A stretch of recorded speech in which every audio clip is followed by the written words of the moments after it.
Hello guys, another day, another video. Og kanang karong orasa guys, alas 12:58 na nag-voice over ko kay para pang post na ko ugma. So i-update lang ta mo guys nga dili ko katulog kay wala mi tawag-tawag sa akong bana. So mao to guys, nagsige jud ko sige ra kog scroll sa Facebook, TikTok, YouTube. Puli-puli na ako din ganina nagdula kog email din gilain mang pug ko. So wala na ko nindulag email. Sige ra kog gulat sa basta hindi ay mo chat pero nag-iingon naman jud siya nako ganina nga gi-embargo na daw ilang phone. So dili na siya ka open sa iyang phone kay kabalo na mo guys tuwa siya retreat.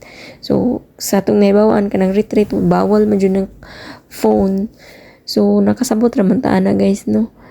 Dayon gidagaw-dagaw na jud ko ganina kay mga 9 kape 9:40 50 ba to. Nag-chat ko niya, nag-send ko niya picture na nagputol ko sa kong buhok. Dayon mo to guys kanang paglantaw na ko ning blue ang kuan sa WhatsApp ang message sabi na ko gisin niya wala raman de gidagaw-dagaw na jud ko pag-ayo ambot na lang og so mo to guys kanang kuan ganang naabtan na lang kung ngarong orasa guys wala jud ko katulog. Pero naulian na akong labad sa ulo guys na wala na akong gisakit ang ulo. Okay na ko ninginom ra kog panadol ganina kay grabe na jud mura nagmabuto ang isa ka ugat sa akong ulo tungod sa kasakit.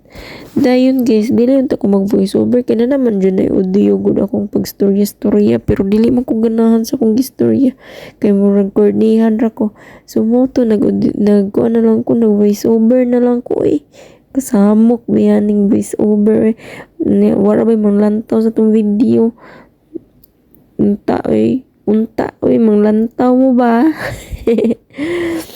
Pero kera pero salamat gyud sa inyong support kay maskin ginagmay na gyapon ko kita ay ningana na jud ng life o si mama ra jud akong perminti gisamok-samok ron panawag niya si Jomong kaya nanawag man akong gitubag o iyang gipalong kay nanta niya dili iyang kuya kaysa ako ang bana ra mo jud ko nga Facebook mag-online gud guys usay mag-online ko sa akong account